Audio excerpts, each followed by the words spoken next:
Nama Syekh Siti Jenar, nyaris tak asing di dunia Islam di Nusantara.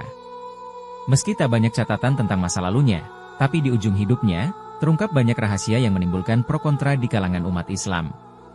Siapakah orang ini? Siapa nama aslinya? Dari mana asalnya? Bagaimana kesesatan akidahnya? Benarkah dia mengajarkan zikir porno kepada jemaahnya? Mengapa dia dihukum mati oleh Wali Songo?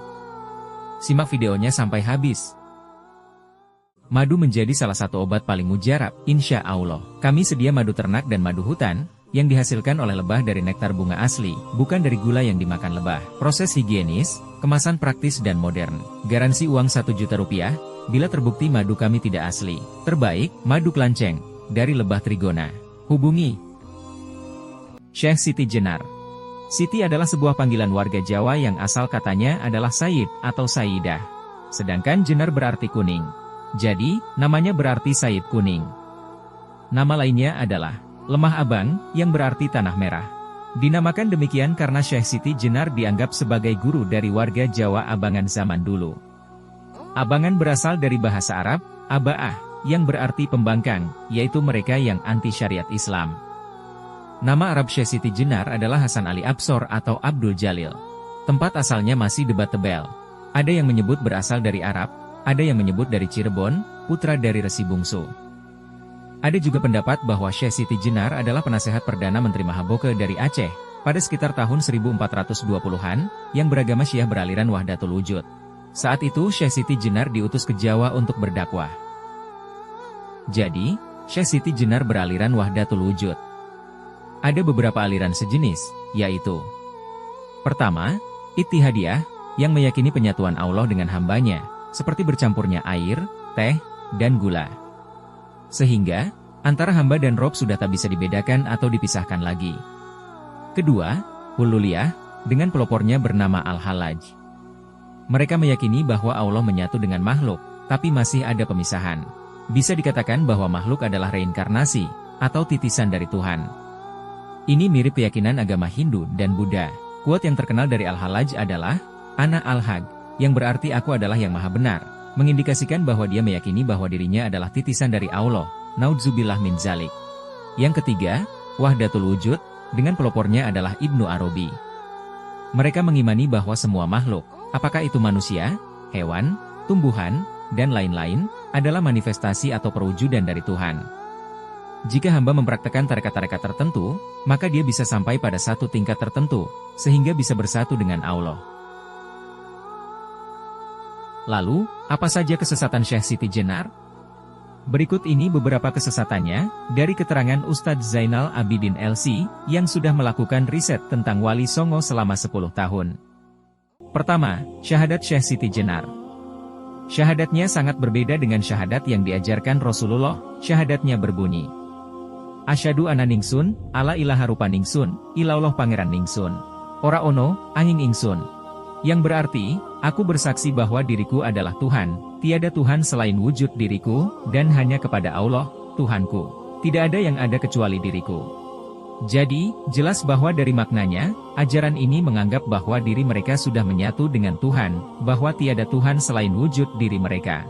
Atau dengan kata lain, mereka sudah menganggap bahwa merekalah Tuhan itu sendiri. Naudzubillah min dzalik. Itulah yang secara zahir bisa kita maknai dari kata-katanya. Adapun apa maksud mereka atas perkataan tersebut, kita tak bisa menilai apa yang ada dalam hati mereka. Kedua, berzikir dengan gerakan-gerakan tertentu. Zikir macam ini mereka anggap sebagai upaya ibadah melepaskan diri dari ego atau keakuan. Sehingga, pada suatu titik, mereka menjadi fana. Saat itu dianggap Allah bersatu dengan dirinya, atau disebut wahda. Saat wahda tersebut, diyakini Allah akan memberikan ilmu kepada mereka, dengan tanpa melalui proses belajar. Atau yang mereka sebut ilmu laduni. Ketiga, zikir porno. Di tarekat Syekh Siti Jenar ada sebuah ritual zikir porno, yang disebut zikir ojrat rifai.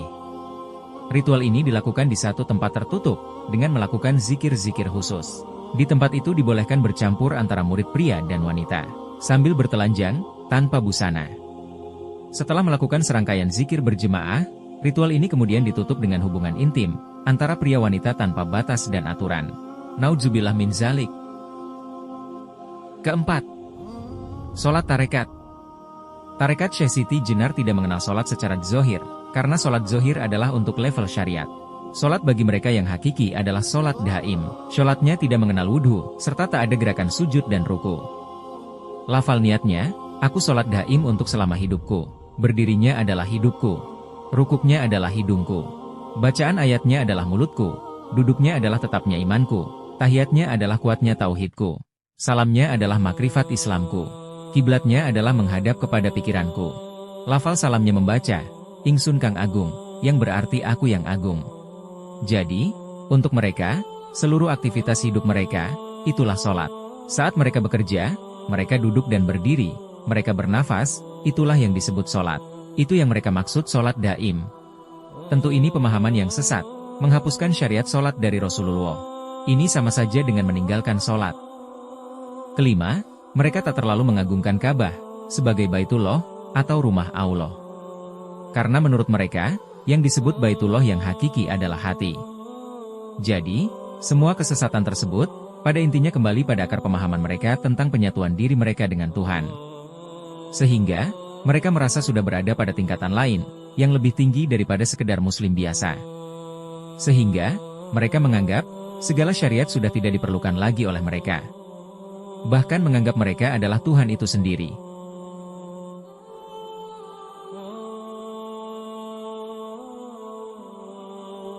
Dalam kitab Cropa Ferrara yang ada di Italia, diketahui hasil sebuah sarasehan yang digelar Wali Songo di Giri Kedaton Gresik, Jawa Timur. Sarasehan diketuai oleh Sunan Giri. Tulisan di Cropa itu menyebut nama Syekh Siti Jenar. Sarasehan itu memang diadakan untuk tabayun tentang akidah Syekh Siti Jenar, langsung kepadanya. Lalu, setelah sejumlah tanya jawab dengan para wali tersebut, akhirnya diketahui bahwa Syekh Siti Jenar membawa pemikiran wahdatul wujud.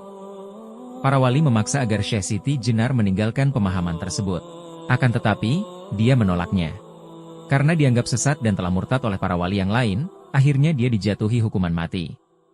Menurut kabar, hukuman mati dilakukan oleh Sunan Gunung Jati di Masjid Sang Cipta Rasa Cirebon, Jawa Barat. Eksekusi dilakukan dengan sebuah keris. Jenazahnya lalu dikuburkan diam-diam, agar tak diketahui oleh orang. Demikianlah video kali ini.